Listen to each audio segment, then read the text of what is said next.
예수께서 자랑스러워하시는 삶이라는 제목으로 함께 말씀을 나누겠습니다. 여러분, 아웃라이어라는 책을 보시면 1만 시간의 법칙이라는 내용이 나오게 됩니다. 1만 시간의 법칙은 하루에 매일 3시간씩 10년을 투자해서 노력하면 1만 시간이 되어지는데, 그렇게 되어지면 내가 투자한 그 분야 가운데 성공할 수 있다고 말한 것입니다. 2009년에 나온 책 가운데 소개된 이 1만 시간의 법칙이 수많은 스타 강사들, 시간 강사들, 코칭 강사들에게 엄청난 센세이션을 일으켰습니다. 정말로 1만 시간이면 될까? 찾아봤더니 정말로 수많은 사람들이 1만 시간을 투자함으로 인해서 놀라운 성공과 변화를 경험했다고 고백하고 있습니다. 근데 여러분, 최근에 작년부터 올해까지 굉장히 잘 나가는 스타 강사 김미경 씨가 있습니다. 이 김미경 씨가 이런 말을 합니다. 하루에 3시간씩 10년을 투자해서 1만 시간을 채울 수가 있는데, 하루는 24시간입니다. 3시간씩 투자했을 때 나머지 21시간을 내가 과연 어떻게 보낼 것인가? 우리는 1만 시간의 법칙이 굉장히 많은 인기를 끌면서 하루에 3시간만 투자하면 되겠구나라고 생각하지만, 실제로 김미경 강사는 이렇게 이야기합니다. 자기가 처음에 강의를 요청받았을 때 너무나 즐거웠다는 거예요. 그런데 어느 날 MBC에서 매주 한 번에 1시간씩의 강의를 준비하게 되어지는데, 매주 1시간씩 강의를 준비하려고 하니 매주 새로운 창의적인 이 강의 주제를 가지고 꺼내는 것이 너무나 힘들었다고 이야기를 합니다. 그래서 본인도 1만 시간의 법칙을 적용해서 매일매일 3시간씩 이 강의를 준비하기 시작했는데, 나머지 21시간을 이 3시간 노력하는 시간을 위한 서브 타임으로 준비하지 않았으면 자기는 성공하지 못했을 거라고 이야기하는 걸 저는 들었습니다. 여러분, 여러분들이 공부하고 있는 시간, 만약에 여러분들이 하루에 2시간을 공부한다고 가정을 해봅시다. 그럼 나머지 22시간을 어떻게 보내고 계십니까? 굉장히 이 1만 시간의 법칙만 깨달았지, 이 김민경 씨의 강의를 들으면서 저와 제 안에 새로운 깨달음이 있었습니다. 저는 매주 여러분들이 이제 거의 주일 예배만 많이 나오시니까 이제 뭐 새벽 예배나 수요 예배, 다른 예배는 그냥 이제 차치하고, 이 주일 예배 설교만 놓고 봤을 때 매 주일 제가 20분에서 25분 정도의 설교를 준비하기 위해서 저는 얼마만큼의 시간을 제가 설교 준비하는 시간 투자할 수 있어야 되는가? 모르긴 몰라도 저는 월요일날 성경 읽기 시작해서 화요일날부터 묵상하기 시작하고, 수요일날 단락별로 쪼개기 시작하고, 토요일날 밤에는 어느 때는 새벽까지도 설교 내용이 나오지 않아서 끙끙거리는 적이 너무나 많습니다. 그렇게 따져보면 설교 20분, 25분을 위해서 저는 그보다 몇십 배가 되는 수많은 시간들을 저는 이 설교에 투자하고 있습니다. 여러분들이 바라보고 있는, 여러분들이 목표로 삼고 있는 여러분들의 목표 가운데 여러분이 시간을 쏟고 있고 노력을 쏟고 있는 그 시간을 위해서 투자하는 시간 또 얼마가 됩니까? 여러분, 1만 시간의 법칙, 김미경 강사는 그 이유로 이렇게 이야기합니다. 우리가 산을 올라갈 때 너무나 힘들죠. 숨이 턱까지 차오르고 정말로 힘들어서 여기서 포기하고 싶을 때가 있는 그 험준한 산을 올라갈 때 너무 힘들지만, 정상에 오르고 나니 내가 지금 오른 산보다 더 큰 산이 보이기 시작하는 것입니다.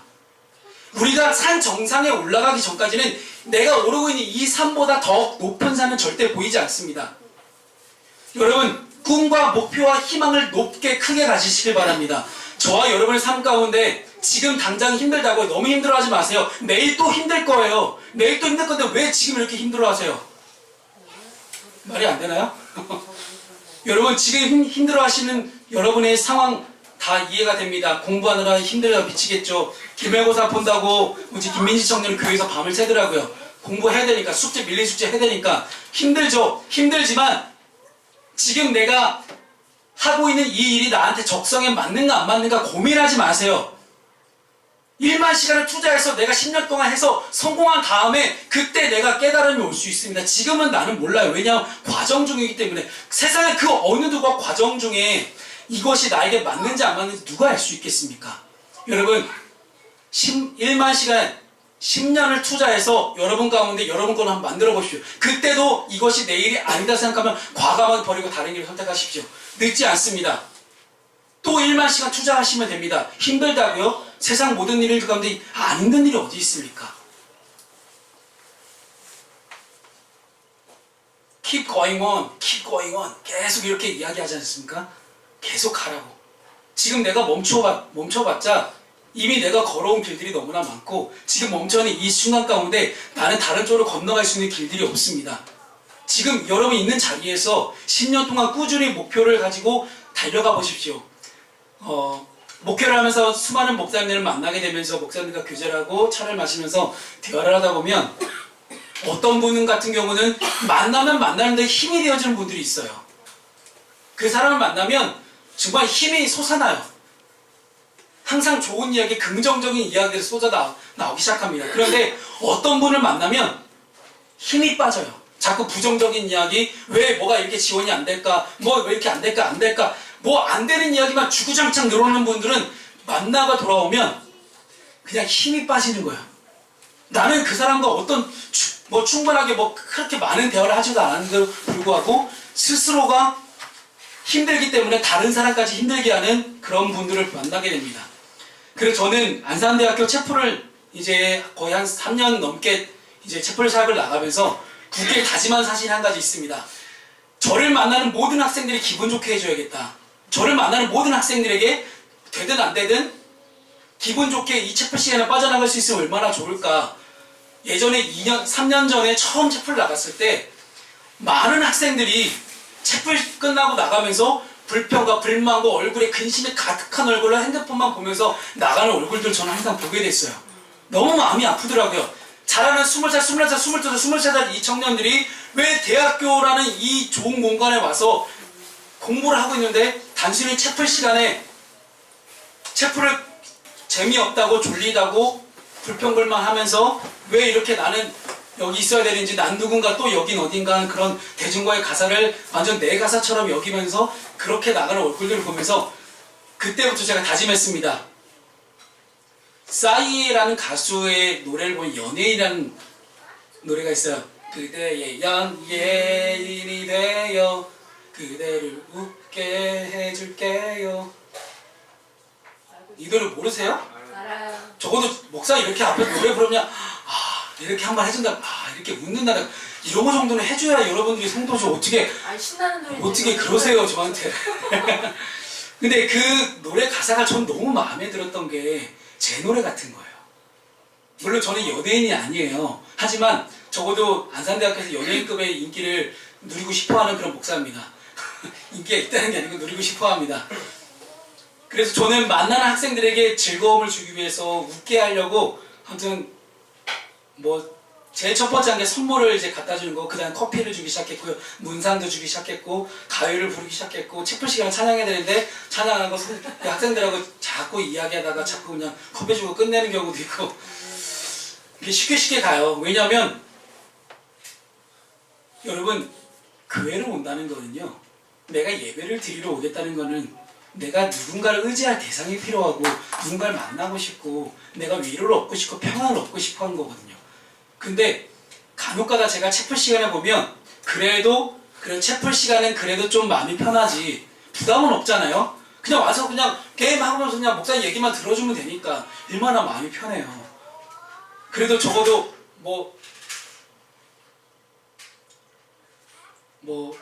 행정론 이런 수업보다는 낫지 않아요 체플이? 그렇죠? 뭐 있나요? 회계법인? 그거는 회사인데. 새매개가 2명 있어요. 여러분, 무언가를 계속 한다는 거, 꾸준히 한다는 거, 저는 청소년들 청년사역을 하겠다고 제가 다짐했을 때 하나님께 그렇게 다짐했어요. 하나님, 저 한번 10년만 해보겠습니다. 10년 동안 이 청소년들, 청년들, 젊은이들 사역을 해보고 다음 세대 사역해보고 그때도 열매가 없으면 그냥 접겠습니다라고 저는 이야기를 했어요. 근데 지금 이 자리에 있는 여러분들이 열매예요. 그래서 저는 절대 포기하지 않고 끝까지 할 겁니다. 끝까지 하다 보면 뭐가 또 더 큰 열매가 생기겠죠. 왜냐? 여러분 처음에 한글 타자 이게 하시잖아요.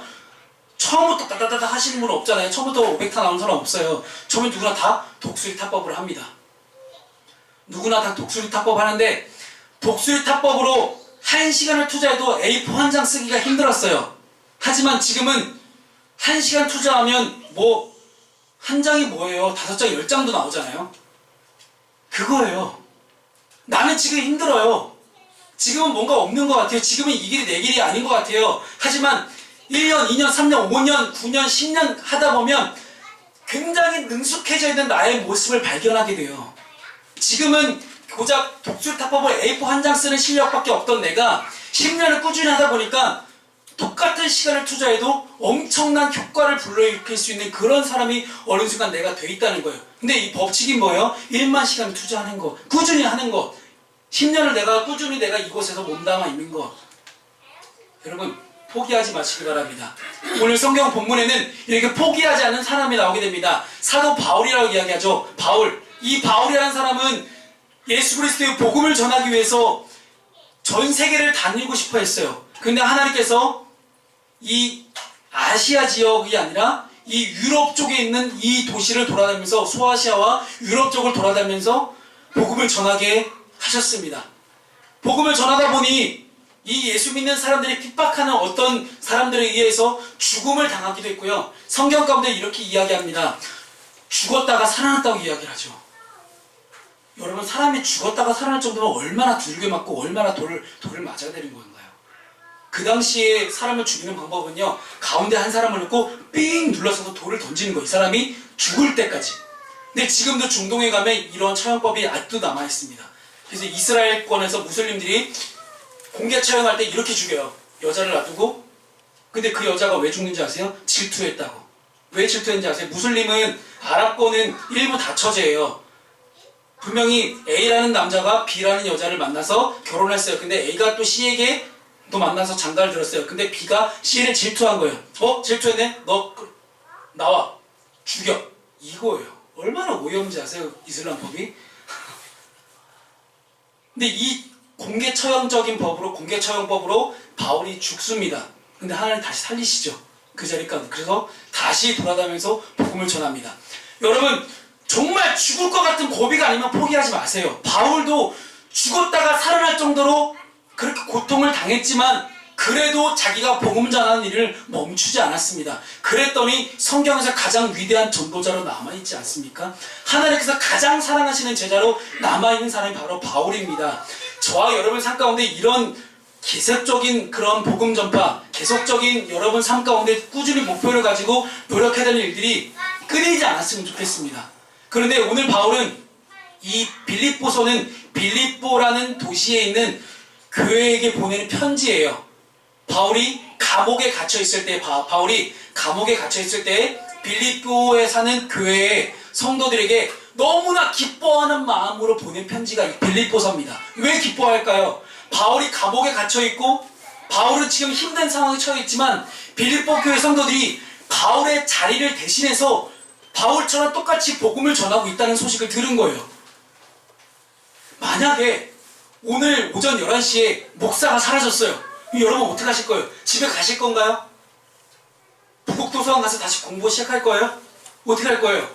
목사가 없어요. 왔는데 어떻게 할 거예요? 그래도 하나님께 예배를 드려야 되지 않겠습니까? 근데 리더자가 없는데 목사가 없는데 예배를 드릴 수 있을까? 고민에 빠질 수 있죠. 그거보다 더한 상황이 이 자리 가운데 벌어진 겁니다. 여러분 이 빌립보서가 작성될 시기에는요, 예수님만 믿으면 무조건 죽임을 당하는 그런 시대예요. 그런데 우리가 그렇게 따라갔던 바울이라는 사람이 지금은 감옥에 갇혀서 우리 가운데 없어요. 내 옆에 없어요. 내가 그렇게 의지하고 내가 그렇게 붙잡고 있던 사람이 없어요. 그런데 이 바울이라는 사람이 없어도 빌립보 교인들이 정말로 바울처럼 똑같이 돌아다니면서 복음을 전하고 있는 거예요. 여러분 살아가면서 여러분들이 의지하고 있는 게 도대체 뭡니까? 사람을 의지했어요. 근데 그 사람 없으면 어떡할 거예요? 여러분이 머리 지혜를 의지했어요. 여러분 공부하는 실력, 능력 뭐 그런 걸 의지하고 살았는데 근데 그게 없으면 어떡하실 거예요? 여러분 지금 나에게 당연히 있는 이 모든 것들이 하나님께서 나에게 너무나 당연하게 채워주신 이 모든 조건들이 한순간에 나에게 사라질 수 있다는 여러분 그 생각을 한 번도 안 해보셨나요? 그럼 도대체 여러분 뭘 의지할 건가요?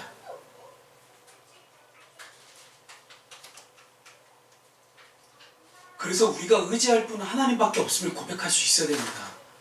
여러분 돈이 없어서 돈이 있었는데 돈이 없었다고 지금 힘들어하세요? 아니에요. 여러분 돈 없는 것 때문에 힘든 게 아니라 돈의 주권자이신 하나님이 없는 것 때문에 슬퍼할 수 있어야 돼요. 내가 공부를 못해서 내가 지금 공부할 게 쌓여있는데 지금 내가 시험 볼 게 쌓여있는데 내가 미치겠다고요? 여러분 하나님이 함께 하시지 않는 것 때문에 고민하고 슬퍼할 수 있는 여러분이 됐으면 좋겠습니다. 여러분 아시잖아요?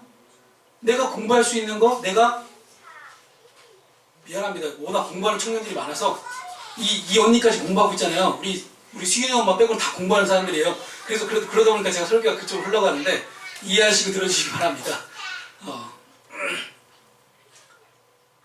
내가 공부할 수 있는 거, 내가 공부할 수 있는 앉아있는 책상, 의자, 볼펜, 뭐 눈 나쁜 사람은 안경 혼자 썼구나 너. 이 모든 것들이 다 주님으로부터 말씀을 여러분 고백할 수 있어야 돼요. 저와 여러분 삶 가운데 이 주일날 오전 11시에 와서 교회에 와서 예배를 드리는 것보다 더 중요한 것은 내가 그것을 인정하는 겁니다. 도대체 내 삶 가운데 나에게 주어진 이 모든 것들이 과연 어디로부터 누구로부터 왔을까? 하나님이라는 거죠. 하나님입니다. 빌립보 교회 성도들은 그것을 알았던 거예요. 바울이 없어도 괜찮아. 바울 없어도 돼. 우리 할 수 있어. 왜? 우리는 바울이 전해준 복음을 듣고 우리는 복음을 듣고 예수를 믿은 사람이니까 우리도 복음 들었잖아. 우리도 들은 복음 그냥 전하면 되는 거 아니야? 그렇게 생각을 하고 열심히 복음을 전하고 살아왔던 겁니다. 사랑하는 프로스교회 성도 여러분, 여러분의 삶 가운데 여러분이 의지하는 것이 눈에 보이는 여러 가지 상황과 조건들 그런 것들이 되지 않기를 바랍니다. 하나님 의지하면 말미암아 하나님께서 공급하시고 채워주시고 나의 가운데 내 뜻이 아니라 하나님의 뜻으로 가득 채워주는 그런 역사가 일어나길 소망합니다. 공부 왜 하세요? 공부 왜 하세요? 제가 한 4년 전에 청소년들 강의하다가 그런 이야기를 했어요. 여러분 공부 왜 하세요? 거의 대부분 나오는 대답들이 한 반 정도는 엄마가 시켜서 부모님이 원하시니까 부모님 뭐가 되길 바라시니까 부모님이 어떤 사람이 되길 바라신 공무원, 뭐 교사, 뭐 어떤 절대 대통령 되겠다는 애들은 없더라고요 요즘은. 우리 어렸을 때 꿈은 다 대통령이었는데 우리 어렸을 때 뭐 한 반 정도는요 마지못해서 그리고 어떤 친구들은 몇몇 소수들은 자기가 원하고 바라는 그런 꿈과 목표가 있는 거예요. 공부 왜 하십니까? 라고 물어봤을 때 그런 대답이 나오는 걸 보면서 제가 그분들과 그 청년 그 학생들과 함께 주먹을 불끈 쥐고 함께 다짐하고 결단한 게 있습니다. 자 여러분 오른손 주먹 불끈 쥐고 한번 들어보세요. 따라하겠습니다. 공부해서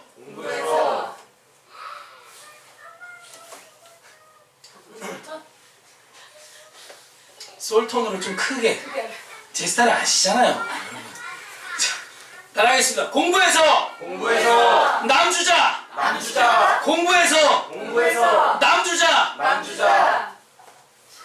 공부해서 남주는 인생 사세요. 공부해서 여러분 잘 먹고 잘 사는 인생 살기 시작하면 그때부터 망하기 시작합니다. 어떤 남이에요? 하나님의 사랑하시는 모든 사람들을 위해서 베풀고 사세요. 페이스북을 만든 마크 주커버거가 처음에 어떻게 시작했어요? 대학교에서 자기가 생각해도 너무 불편한 거예요. 소통하는 게 커뮤니케이션 하는 게 너무 불편한 거예요. 그래서 야 모든 사람들을 위해서 내가 우리 학생들 그 대학교의 학생들을 위해서 어떤 소통할 수 있는 공간을 한번 만들어보자. 그래서 시작된 것이 바로 페이스북입니다. 이 시작된 페이스북이 지금은 전 세계적인 엄청난 그룹이 돼서 이 주커버거는 뭐 돈방석에 올라앉아 있지만 주커버가 처음 시작했던 주커버는 성이군요. 이 마크가 처음 시작했을 때는 자기를 위해서 공부했던 게 아니에요. 자기를 위해서 개발했던 게 아니에요. 학생들을 위해서. 저는 그렇게 여러분에게 도전하고 싶습니다. 여러분 공부해서 하나님께 영광 돌리는 인생 사십시오. 그게 남주는 겁니다. 여러분이 공부해서 하나님께 영광 돌리는 인생을 살기 시작하면 하나님께 영광 돌리기 위해서 여러분이 공부하기 시작하면 그때부터 하나님이 모든 사람들을 널리 이롭게 하는, 널리 모든 사람들을 행복하게 해줄 수 있는 여러분들의 능력들을 펼치고 다니실 거예요. 우리 중학생 여자아이 2명하고 인문학 책 읽기를 하고 있는데, 인문학 책에 보면 그런 철학책에 이런 내용이 나와요. 누가 나를 인정해 주기를 바라는 것보다, 누가 나를 인정해주지 않아서 걱정하는 것보다 너의 능력이 없는 것을 걱정하라고 이렇게 철학책에 써 있습니다. 그래요. 만약 이대로만 살면, 인문학이라는 것은요, 사람답게 살기 위한 책이 인문학이거든요. 근데 우리나라 사람들이 인문학 책을 안 읽어서 지금 사회가 이렇게 됐어요. 그래서 저는 교회에서 인문학 책 읽기를 합니다. 저와 여러분의 삶 가운데 하나님을 위해서 살기 시작하면 하나님이 해결하십니다. 먹고 사는 문제 고민하지 마세요. 먹고 사는 문제 갖고 고민하면 기도하니까, 그것만 가지고 기도하니까 신앙이 성장이 안 되는 거예요. 먹고 사는 문제가 아니라 그 너머에 하나님의 뜻을 어떻게 나를 통해서 이 땅 가운데 이룰 수 있을까 고민하는 거. 하나님의 뜻이 도대체 무엇이며, 기도하고 고민하며 질문할 수 있는 하나님의 뜻을 내가 받아들여서 그것을 가지고 내가 이 세상 가운데 어떻게 펼치고 살아갈 것인가 고민하며 기도할 수 있는 저와 여러분 됐으면 좋겠습니다. 오늘 빌립보 교회 성도들은요, 바울이 떠난 그 빈자리를 대신하기 위해서 아마 몇 배의 노력을 했을지도 몰라요. 뛰어난 리더자가 없기 때문에 그 뛰어난 리더자의 빈자리를 메꾸기 위해서 수많은 사람들이 노력을 했을 거예요. 무한도전에 유느님이 없으면 어떻게 됩니까? 박명수가 메울 수 있을까? 2인자가? 힘들죠. 박명수, 정준하 다 달라붙어갖고 유느님 역할을 하려고 해도 굉장히 힘들어요. 비슷한 상황이에요. 하지만 꾸준히 하다 보면 되지 않겠습니까? 꾸준히 하다 보면 그 빗자리가 어떻게든 메꿔지지 않겠습니까? 이 과정은 이렇습니다. 처음에는 누군가 뭔가를 할 때 페이스북에 좋아요 아니면 트위터에 팔로우를 하는 것처럼 그렇게 따라갈 수 있어요. 하지만 성경이 말하고 있는 여러분들이 요구하고 하나님께서 여러분들에게 정말로 원하신 것은 단순히 좋아요 한 번 더 누르고 그냥 눈팅하고 그냥 도망가는 게 아니라, 친절한 댓글 달아주고, 아 그래 나도 같이 할게, 트위터 팔로우만 하는 게 아니라 나도 너처럼 똑같은 거 할게. 누가 좋은 일 한다 그럼 나도 아 그래 좋아요 한번 딱 누르고 그냥 도망가는 게 아니라, 그래 나도 똑같이 좋은 일 한번 할게. 같이 하는 거, 코어워크, 같이 협력하는 거, 같이 함께 동역자로 세워지는 거. 여러분, 팔로워가 따라가는 사람이 아니라 동역자로 함께 설 수 있는 것, 이것이 바로 하나님께서 우리에게 원하시는 삶입니다. 하나님께서는 바울을 복음 전하는 자로 사용하셨고, 바울을 통해서 수많은 팔로워들이 생산됐고, 그 팔로워들이 바울의 빈자리를 메꾸기 위해서 자신들이 똑같이 동역자, 협력자로 나서서 같이 함께 똑같은 사역을 하기 시작했습니다. 그랬더니 놀라운 하나님의 역사가 일어나기 시작했던 거죠.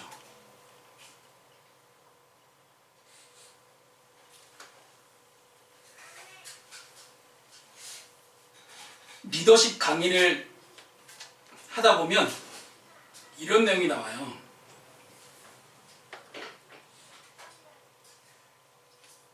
리더십에 대해서 이야기할 때 정말 리더는 뭘까?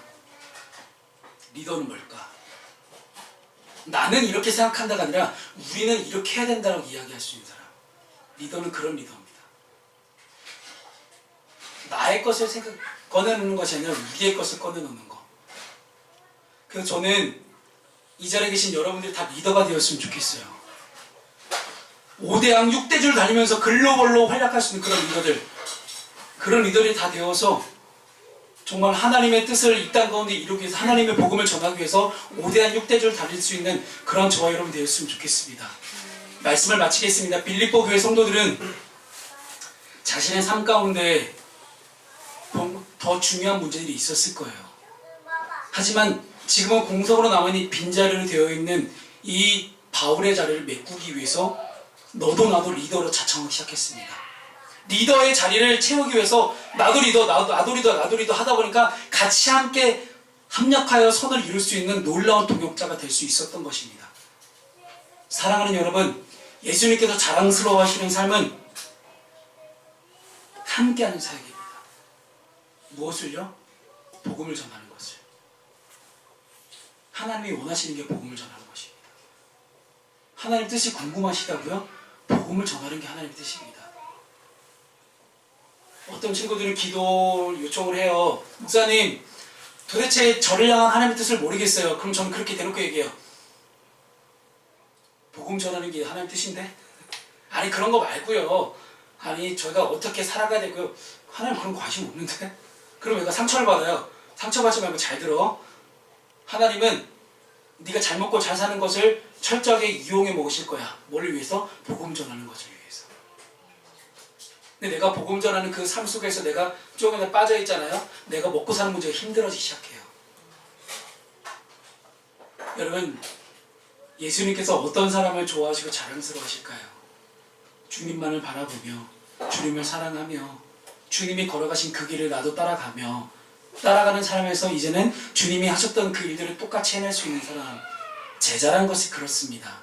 예수님께 12제자를 세웠을 때 한 사람은 실패하고 또 다른 사람을 세우기로 했지만 12제자를 세웠을 때 이 12제자 가운데 고통과 어려움과 힘든 점이 없던 사람 아무도 없습니다.